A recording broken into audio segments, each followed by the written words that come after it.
Welcome to the Learning Pines YouTube. We hope this video helps. You start now, remove the plug, kill fuel and ignition so the engine won't start. Attach a compression gauge or a deep socket on the plug hole. You need direct access to the piston. Turn the crank slowly in the normal direction by breaker bar, feel for compression.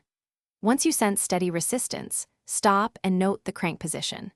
Make a clean mark on the harmonic balancer or timing mark to compare as you refine to TDC on the compression stroke.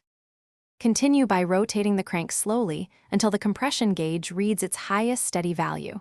That indicates the piston near top and both valves closed. If you lack a gauge, watch the intake rocker or cam lobe.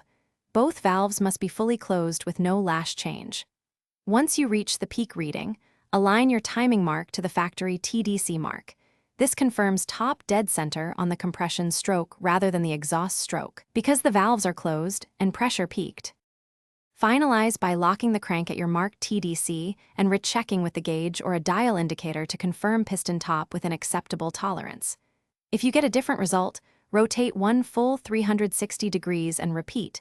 Compression stroke repeats every 2 revolutions, so consistency matters. If pressure is low or readings fluctuate, check for a leaking valve, worn rings, or a faulty gauge. If valves don't appear closed, remove the valve cover.